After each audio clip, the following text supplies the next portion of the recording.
All right, we have scientific notation in lesson 4-4. Okay, scientific notation are numbers, things that is a notation that we use when we are dealing with very, very big numbers or very, very small numbers. So numbers that do not contain exponents. So if a number is written and it has no exponents in it whatsoever, it's considered standard form. However, when you deal with very large numbers like 12,760,000 or very small numbers like 1,276 hundred millionth, it can be difficult to keep track of the place value. So a number that is expressed as a product of a factor and a power of 10 is written in scientific notation. When a number is expressed in scientific notation, the exponent, very important, the exponent tells you how many places to move the decimal point. So the exponent tells us how to move the decimal point. That is very, very important. So, key concept. A number is expressed in scientific notation when it is written as a product of a factor and a power of 10. The factor must be greater than or equal to 1 and less than 10. So it has to be greater than or equal to 1, but less than 10. So basically, you're going to have a number, then a decimal point, and then possibly other numbers after the decimal point. But there is only one place value in front of the decimal. Only. That is it. So, examples. 3,500,000 would be written as 3.5 times 10 to the 6th. Notice, again, there's only one number in front of that decimal. One number in front of the decimal. 4 times 10 to the negative 5th. Now, because there's no other numbers after the 4, we don't need to write the decimal point. But it's right there. We see it. Right there it is. Okay? So 4 times 10 to the negative 5th. So we're going to learn how to do this right now. So, express each number in standard form.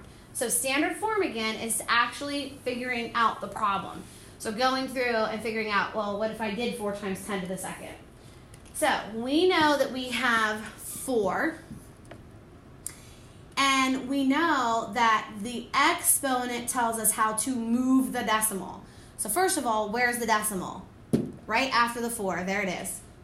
Now, I want to move it. Now, you know what? I'm going to make it a different color. So I'm going to make it red. There's my decimal point. I want to move that decimal 2 places. Now, this is a positive 2, so we're going to move it right 2 places. So take this decimal, and we take our pencil, and we go 1, 2. We make these little loopies. And then we add, I say add my eggs to my nests, or add the eggs to the baskets, whatever. But we add zeros after. So now, we don't, as mathematicians, we don't leave it written like that. It looks like a smiley face or a guy with a mustache or something. So we don't want to write that. So we make it nice and neat, and we would say that our answer is 400. So we would rewrite it as 400 with no loopies, no nothing. 5.94 times 10 to the 7th. Okay, so I come down here and I write the number 5.94 with nothing else. Here's my decimal. So again, I'm going to make it red. There's my decimal. Now move it 7 spaces.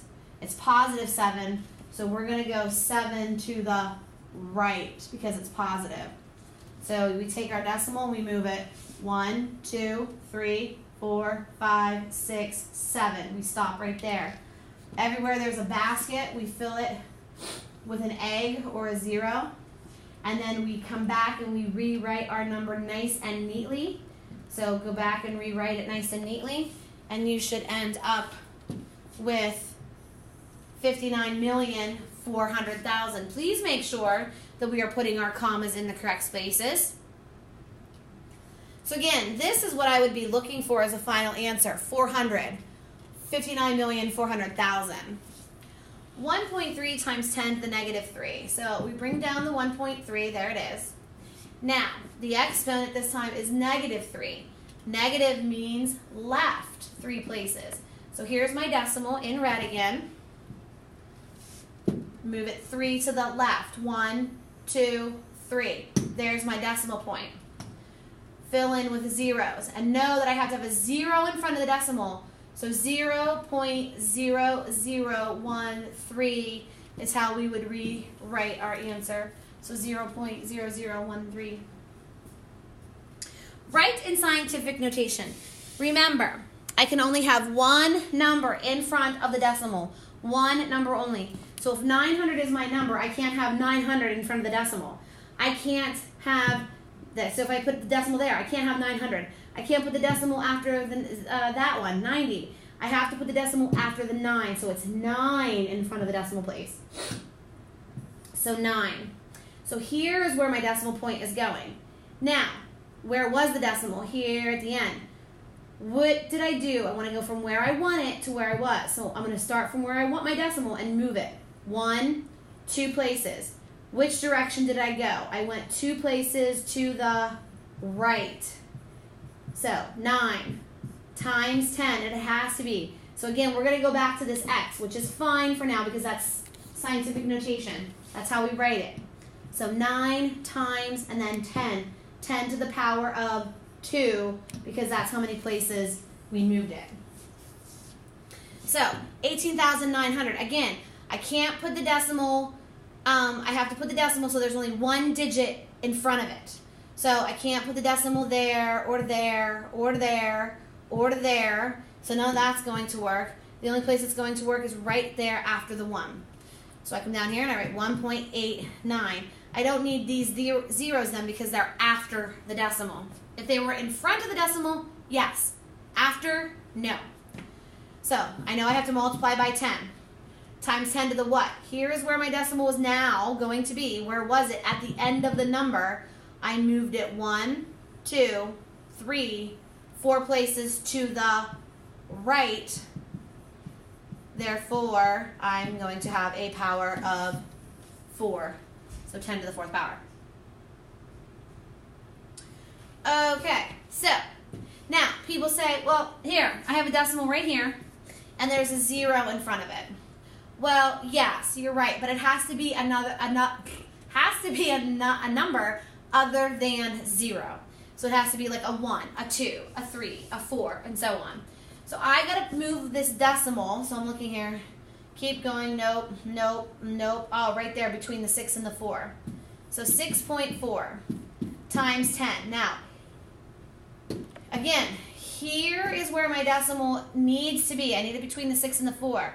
This is where it was. I gotta now go backwards. 1, 2, 3, 4, 5. I now went left 5 spaces. So my power of 10 is going to be -5. So 6.4 times 10 to the -5th. All right. The table shows different geological time periods. Order the time periods from oldest to youngest. Order the numbers according to their exponents.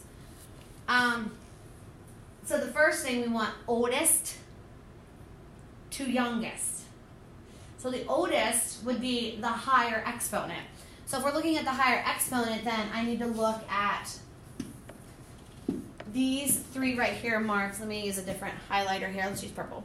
So these 3 right here I got to look at first because they all have powers of 8. So they're older than the 7.